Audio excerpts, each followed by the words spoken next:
Bonjour, good day. I'll start off with some comments and then I look forward to your questions.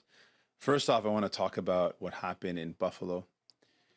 It is more than heartbreaking. It is such a painful reality that we're experiencing where white supremacists are ignored. The threats they make, the threats that they pose to communities are not taken seriously and lives are lost. People were killed because a white supremacist was ignored and resources were not sufficiently allocated to addressing this threat before the perpetrator took these lives. And I just can't imagine what it feels like waking up in Buffalo to this massacre of people, of African Americans, just because of the color of their skin. It is horrific. It is horrendous. And I just want to send my solidarity to Buffalo, to the residents, and to people in the United States right now grieving from this really horrible tragedy. That should never have happened and should be taken seriously. And I hope that this is a really tragic and sad moment that will spur some action so that we never see this type of loss again. Je veux commencer en reconnaissant ce qui s'est passé à Buffalo. J'ai visité Buffalo à plusieurs reprises. Je sais que plusieurs Canadiens visitent Buffalo. Donc, ce qui s'est passé, le fait qu'une suprémaciste blanche a ciblé une communauté noire et tué les gens seulement à cause de la couleur de leur peau, c'est horrifique et c'est quelque chose qu'on doit dénoncer, bien sûr, mais aussi reconnaître que c'est quelque chose qui s'est passé à cause du manque d'une approche sérieuse pour combattre la suprématie blanche et les gens qui promouvoient la haine. Donc, c'est quelque chose qu'on doit régler, on doit répondre sérieusement à cette menace parce que c'est une menace qui tue les gens. Et c'est une menace qui existe maintenant et on doit prendre au sérieux cette menace. Donc, j'envoie ma solidarité à la communauté à Buffalo et aux États-Unis. I also want to talk about our Opposition Day motion today. Canadians today across this country will go to the pumps and see average prices of over $2 a liter for gas. This is hurting families. After a pandemic where people were isolated, were unable to visit family, now families are considering canceling road trips to visit their distant relatives because they can't afford it. At the same time, these oil and gas companies are posting massive profits, if not record profits. And to make matters even worse, to add insult to injury, these companies receive billions in dollars of subsidies from the federal government. Our plan, very simply, is to cancel these subsidies and reinvest that money into families that are hurting by increasing the child tax, the child benefit, as well as the GST tax credit, to invest in workers and to invest in renewable energy. Notre journée d'opposition, aujourd'hui, je veux parler un peu de ce qu'on propose. Aujourd'hui, les familles à travers le pays vont payer plus de $2 pour la litre pour les l'essence. Ça blesse les familles, les gens en arrachent et c'est plus en plus difficile à rejoindre les deux bouts. En même temps, ces mêmes entreprises pétrolières font des profits massifs et pire encore, c'est le fait que le gouvernement libéral continue de subventionner ces entreprises pétrolières avec des milliards de dollars. Donc, notre plan est simple. On propose d'annuler tout à fait ces subventions et puis investir pour aider les familles, pour aider les travailleurs et pour investir dans l'énergie renouvelable. Merci. With that, I'm ready for any questions you might have. We'll now start the question period. We'll start with the question in the room before moving on to Zoom. J'invite tous les participants sur Zoom à utiliser la fonction main levée s'ils ont des questions. As usual, one question, one follow-up. There's a little Canadian standoff here where people are being very generous. He was here before me, so he gets first. Perfect. We're colleagues, work for the same team. Mrs. Singh, good morning. Thanks for doing this. So here you're coming out again against the carbon capture and utilization subsidy that is in the Liberal budget, but you've said that you're going to support the Liberal budget. Just help us understand that, help Canadians understand that you're against that subsidy for carbon capture, but you're still going to vote in support of it. So we have laid out in our agreement that we remain an opposition party. We have used our power in this parliament that Canadians chose to get help to people. We were sent here in a minority government. Canadians expect us to find ways to work together. We did that. In our agreement, we're going to get people dental care. We're going to take major steps forward on pharmacare, significant help to increase support for people trying to find a home they can afford. And we're proud of that. That's important. But that does not mean we agree with everything that the government does. And today's opposition a motion is one example. We are specifically and vigorously opposed to the idea of continuing to subsidize profitable companies. We do not think that oil and gas companies that are making huge profits should get more money from the government. It doesn't make any sense. And so we are opposed to decisions that the government makes. We are using our power to get help to people, and we are absolutely going to do both. We're going to be able to get people help and continue to oppose decisions that we don't agree with and to ask for more. These are all envisioned by the agreement, and we are going to continue to do both. Continue to get help to people and oppose things that we don't agree with or push for more help for people. But your opposition day motion is not binding. It's symbolic, more or less. So how do you explain to Canadians that at the end of the day, you're going to be supporting this budget, which will support giving billions of dollars to oil and gas companies to use as a subsidy for carbon capture, storage, and utilization? The decision to subsidize oil and gas companies is a decision of this Liberal government. They are in power. Canadians elected them to form government, and they are making a decision that we disagree with. The alternative is to threaten to go to an election at every confidence vote, at every motion. That versus being able to get Canadians help that they need, recognize that people are struggling, they're still coming out of a very difficult time with the pandemic. It would be irresponsible to trigger an election in this moment in time.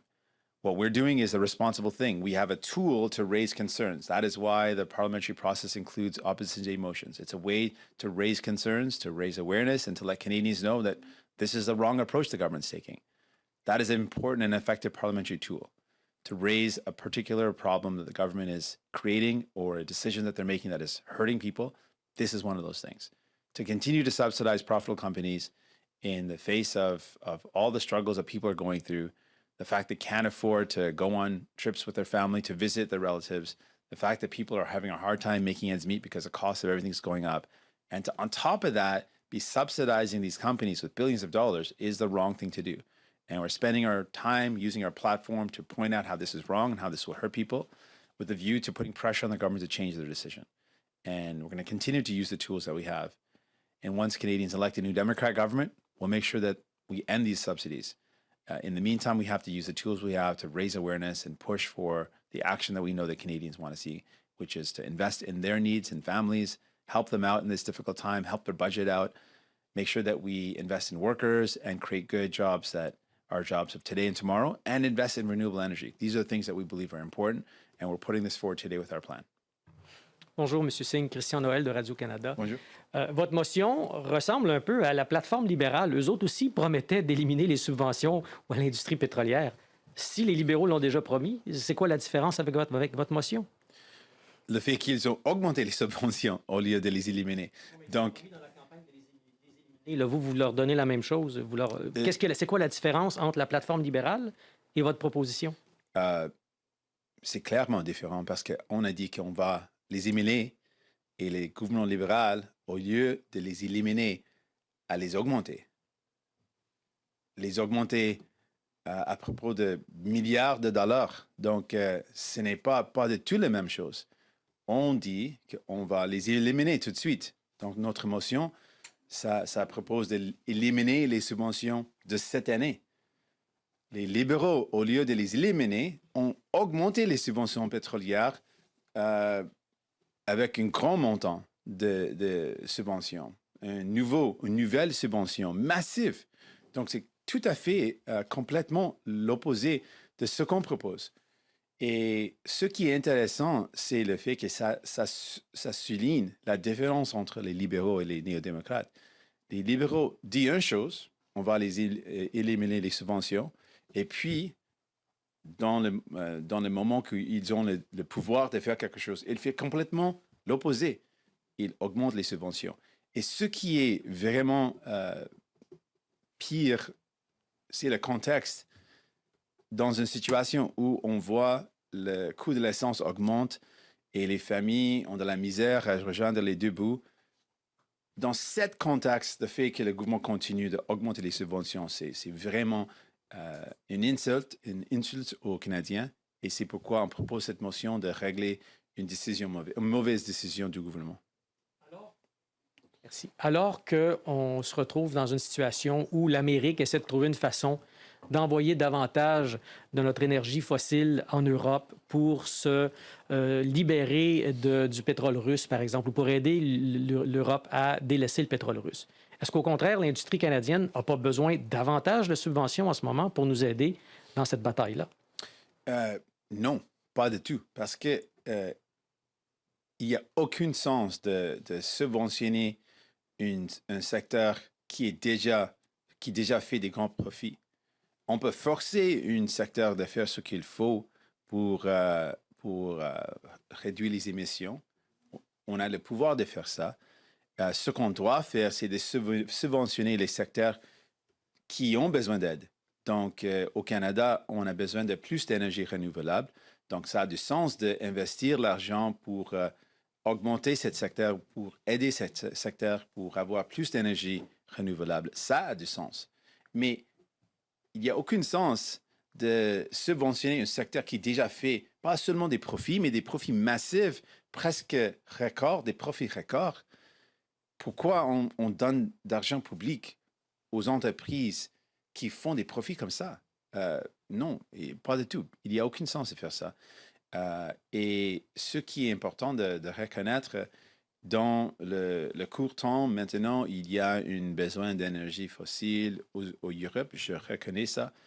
Mais pour l'avenir, la vraie solution, c'est d'avoir plus d'énergie renouvelable en Europe, au Canada, à travers le monde. Donc ça, c'est vraiment la solution. Et pour arriver à cette solution, on doit aider les secteurs qui ont besoin d'aide. Ça veut dire l'énergie renouvelable et aussi les familles et les travailleurs. Yes. Thank you. Maura Forrest, Politico. Is there anything in your motion that would actually make gas prices go down?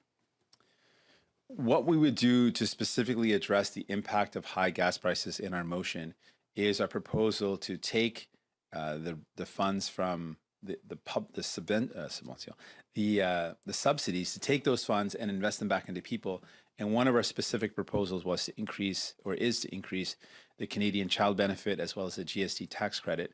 This will go to about just over 4 million Canadians, and we're proposing to add an additional $500 to each of those supports, which will help families about $500 to $1,000, which is a significant support in this difficult time.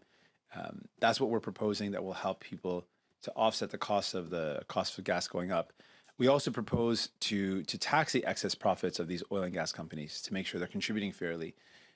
The other proposals that we've heard of, people talk about waiving a carbon tax. There is no guarantee that the oil and gas companies won't just increase their costs to make up that difference. They are increasing their profits, and folks talk about supply chains or other reasons why their costs are going up. If they were just matching their costs, they wouldn't be making these significant profits. Cenovus, we talked about, has a 7-fold increase in their profits this year. 7-fold increase in profits does not add up to an excuse of the cost of producing oil going up or supply chain issues or any other inflationary causes. They are gouging Canadians straight up. These are companies that are gouging Canadians, and we're saying the only way to stop them is to tax them and then send that money to Canadians directly. And in our motion, we talk about ending the subsidies to also reinvest that into people. You mentioned a carbon tax, and I wanted to ask you about that because the purpose of a policy like a carbon tax is to make fuel prices increase to some degree to get people to drive less. But you're saying gas prices, as they are right now, are too high, but you, I think, are suggesting the carbon tax should not be changed as a part of this. So can you just talk about that? Like, what is the correct amount for gas prices to increase to be both beneficial in terms of fighting climate change, but not too taxing on people? Well, right now in this particular time, in a time where we're seeing the cost of living go up and people are basically faced with a wage cut, as the cost of everything increases and people haven't seen an increase in the wages, they're experiencing a significant wage cut, and that's hurting people. And then at the same time, when we see that oil and gas companies are posting massive profits, and it's something I can't highlight enough. Like we've got companies that are seeing more profit. Imperial Oil has seen its highest profits now in 30 years. So if that's not gouging, if that's not profiteering, then what is profiteering? If you got a war going on, coming out of a pandemic, and the cost of living so high, and these companies are posting literally 30-year high profits, sevenfold higher profits than the previous years, they're gouging us. They're gouging Canadians. And the job of government is to stop the gouging, is to protect Canadians. And one way we have to do that, one concrete tool we have is the tax system, to say, we're going to tax you because you're profiteering. We're going to make sure you start paying your fair share, that you're taxed so that we can reinvest that back into people. That is a concrete way to get people help, to tackle the fact that they're being gouged. And of course, there's a price on pollution. We think that that makes sense to acknowledge that the pollution has a cost. It does impact our lives and our communities and the environment, of course. And so that is an important tool. The current price on pollution is returned back to people. So people aren't actually being impacted. They'll get that back. But when oil and gas companies are profiteering off people, that's something that we need to stop. And that's why we're proposing the measures that we've laid out. We'll now take questions on Zoom. Once again, I invite everybody on Zoom who has a question to use the raise hand function. We'll start with Mia Rapson.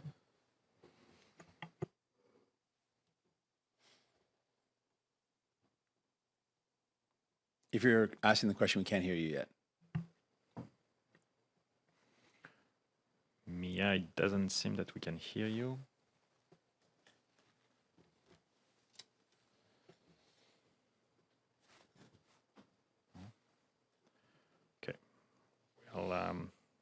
Mia will try to go back to you in a minute. In the meantime, we'll go to Hélène Buzetti.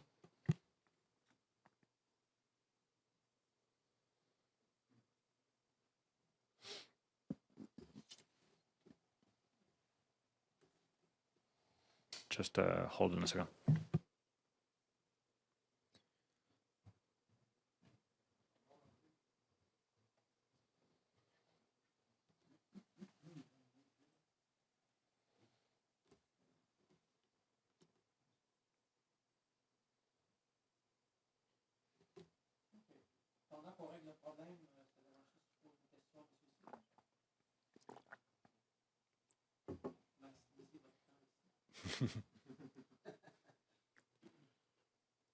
Je suis à l'aise avec ça, mais je pense qu'ils vont gérer les choses.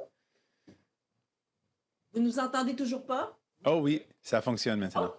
Oui, bonjour, M. Singh, vous m'entendez? C'est Hélène Buzetti. OK, oui, merci. OK, bonjour.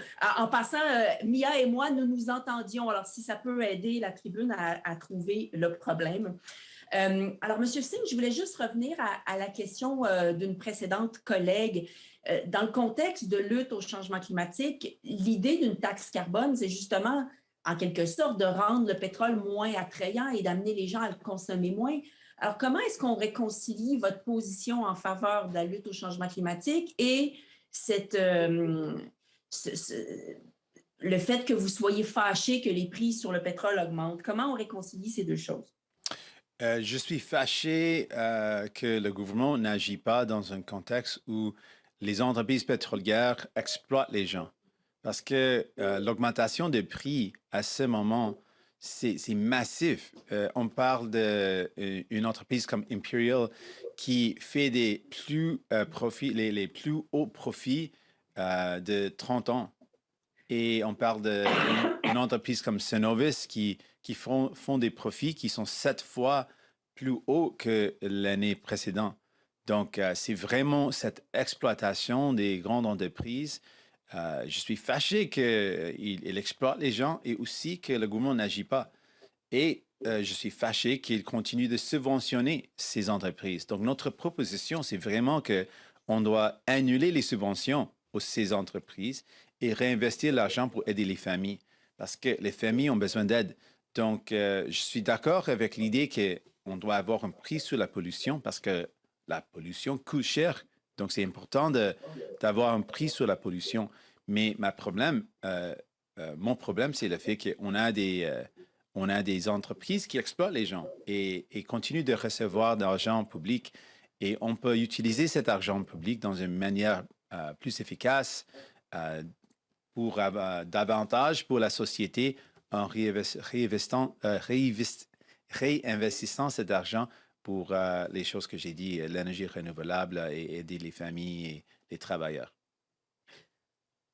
Oui, en sous-question, si on m'entend toujours. Oui. Vous dites que vous êtes contre les subventions, Oui. mais plusieurs de ces subventions servent à amorcer le virage, la transition écologique pour les changements climatiques.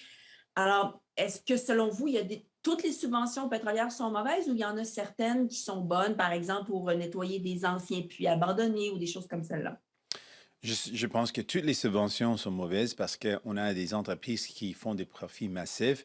On peut les forcer de faire les choses qu'ils doivent faire. Pourquoi pas utiliser les pouvoirs du gouvernement fédéral pour forcer ces entreprises de faire ce qu'ils doivent faire, nettoyer les anciens sites, et ils doivent faire ça.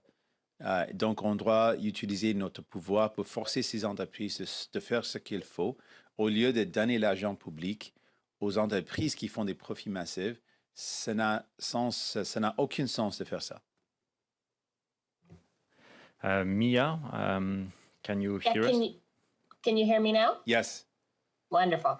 So the supply and confidence agreement that you signed with the Liberals talks specifically about phasing out public financing of the fossil fuel sector, and you wanted to see early moves this year. I know you said that it would be irresponsible to go threaten an election every time you disagreed with something the government does on a confidence motion, but I'm wondering if you've seen any movement from them on this promise on fossil fuel subsidies, and at what point that becomes a violation of this agreement. So there was some movement in the budget on a smaller subsidy that are moving to eliminate. So there's some indication of movement there. But the problem is, on the other hand, they've increased the subsidies with the carbon capture tax credit. So that's an increase to the tune of billions of dollars in subsidies. And we envisioned and we laid out in our agreement that we're going to oppose things that we don't agree with, that we are going to raise concerns and push for more. And when it comes to the environment, it became very clear to us that the Liberal government does not take it seriously, that their promise to end fossil fuel subsidies, which they campaigned on, was forgotten when they increased those subsidies massively. So on the environment, there's a really clear discord, a difference between us and Liberals. We don't agree with their approach. We think their approach is wrong. And that's why we're using a tool in Parliament, using this opposition motion to put forward our plan, which is to end those subsidies entirely by this year, and then to reinvest that into real concrete things for people, helping workers that are hurt by the climate crisis, supporting families by increasing the child benefit and the GST tax credit, and to invest in renewable energy, which is where we should be spending our public money. You've also talked about or accused the oil companies of profiteering and gouging, but they don't set the price of oil. It's market-based. So is it profiteering on their account when they're not setting those prices? Well, it is profiteering in the sense that in the world wars, same things happen. The companies happen to be in the right place at the right time, and we're going to make massive profits. And as a country, we decided if they're going to make massive profits in the context of an inflation, in the context of a war, then they should be paying more. And so we find that it's ludicrous that profitable companies making 30-year high profits are still getting public money and aren't paying more of their fair share. If you're making massive profits while people are struggling, the job of government is to help people out and to acknowledge if someone's making massive profits in a time when everyone else is struggling, they need to contribute more. And that's why we laid out two specific things. Let's not give public money to companies that are making lots of profit. whether they're doing it intentionally or not, they are profiteering off of a difficult time. And in the past, we've looked at that as a scenario where we should ask them to pay more. And I agree with that approach. And additionally, if they're making these massive profits, 30-year high profits, well, why are we then giving them more money from the public purse? That also makes no sense. Instead, we could spend that public money in a much better way. Let's help families out that are in need right now, that are hurting. Let's support workers, which is always something we should do. And let's invest in what we really need to support and incentivize, which is renewable energy. And so that's why our proposal is today specifically on ending fossil fuel subsidies. And earlier we proposed the idea of taxing these companies that are making these record profits to pay more of their fair share and invest that back into people. We'll take a last question on Zoom. Cormac McSweeney, CD News. Can you hear me as well? Yes. Excellent.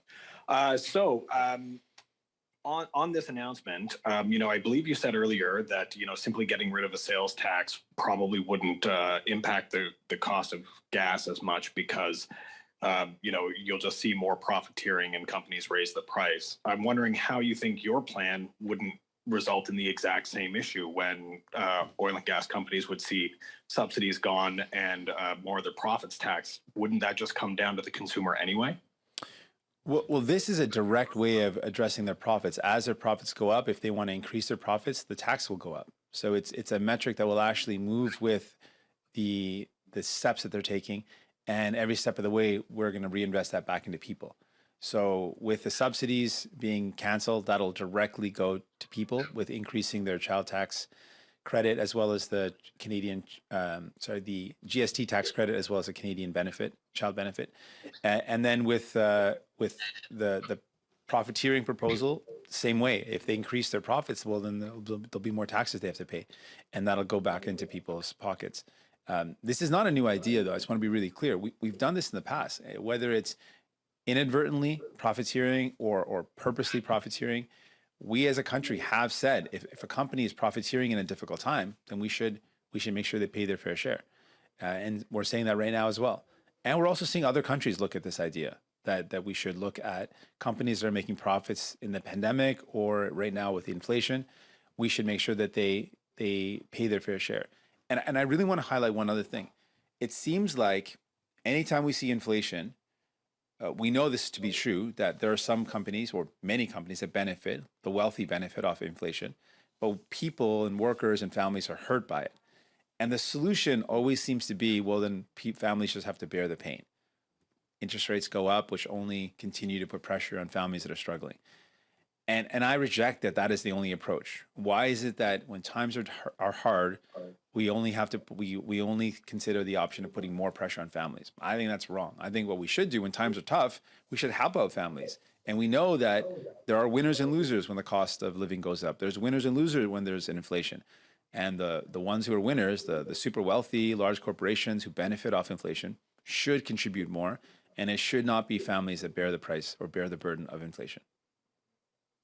And as my follow-up on a different topic, do you believe that the Queen should apologize to Indigenous peoples for the residential school system? We understand that the president of the Métis National Council, she is going to be asking Prince Charles for an apology from the Queen when she meets with him this week. What are your thoughts on that?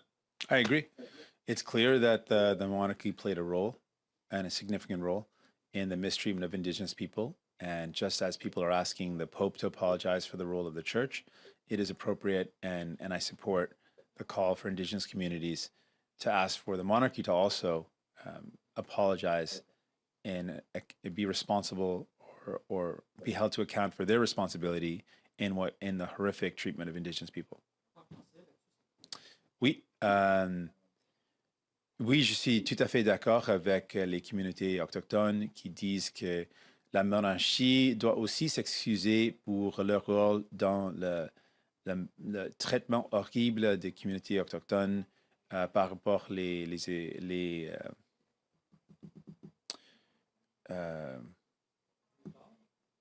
residential schools. C'est quoi là? Les pensionnats autochtones. Merci. Et dans la même façon que les communautés autochtones ont demandé que l'Église aussi s'excuse et le pape s'excuse. Donc, je suis d'accord et j'appuie cette demande des communautés autochtones. This concludes the press conference this morning. Thank you. Thank you very much. Thank you for the language assistance as well.